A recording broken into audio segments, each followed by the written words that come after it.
গর্ভসংস্কার এমন একটা বিষয় যার মাধ্যমে একটি সুস্থ শিশুকে পৃথিবীতে আনতে উপযুক্ত পরিবেশ সৃষ্টি করে। গর্ভসংস্কারের এই ভাবনা বাবা ও মা উভয়ের মধ্যে একটি সুন্দর পরিবেশ সৃষ্টি করে যা শিশুকে বিকশিত হতে বিশেষভাবে সাহায্য করে। যখন একটি মা প্রথম কনসিভ করে তার মধ্যে তখন যে অজানা ভয় ও ভালোবাসা তৈরি হয় সেটাকে প্রাধান্য দিতেই এই গর্ভসংস্কার। এই সময় মা শারীরিক ও মানসিকভাবে যাতে মজবুত থাকে সেই জন্য মাকে বলা হয় পজিটিভ ভাবনা মনে রাখতে।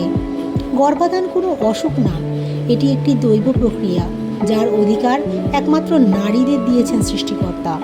পরিবারের লোকজন বিশেষ করে স্বামীকে এই সময় ভীষণভাবে কোঅপারেটিভ মুডে থাকতে হবে।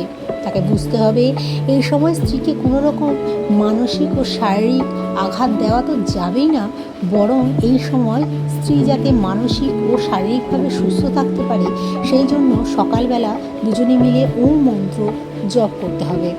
স্ত্রীর মনোবল তখনই বৃদ্ধি পাবে যখন সে দেখবে স্বামী তার ও তার সন্তানের পাশে আছে। এই পজিটিভনেস তাকে ভালো রাখতে সাহায্য করবে। কনসিভ করার 3 মাস পর থেকে মা ও বাবা গর্ভস্থ শিশুর উপর হাত রেখে নিজের মনের ভাব ব্যক্ত করবে।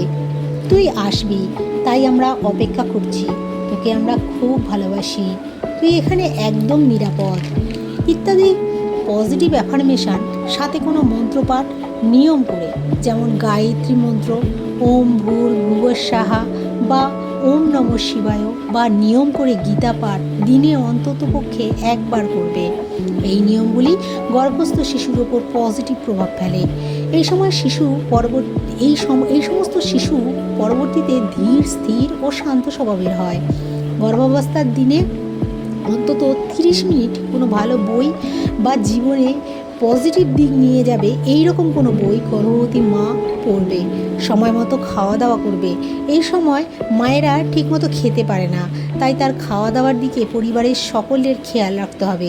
ভারতীয় শাস্ত্র ও আধুনিক বিজ্ঞান দুটোই আজকে স্বীকার করেছে যে মা সারাদিন যা ভাবে, যা অনুভব করে তা সবই গর্ভস্থ শিশু পায়। মায়ের আহার শুধু তার একার নয়, বরং সেই আহারই আম্বালিকাল কর্ডের মাধ্যমে শিশুর দেহে চলে যায়।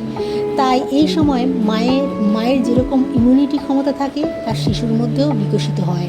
কথায় আছে, যেমন খাও তেমনই মনোভাব গড়ে ওঠে।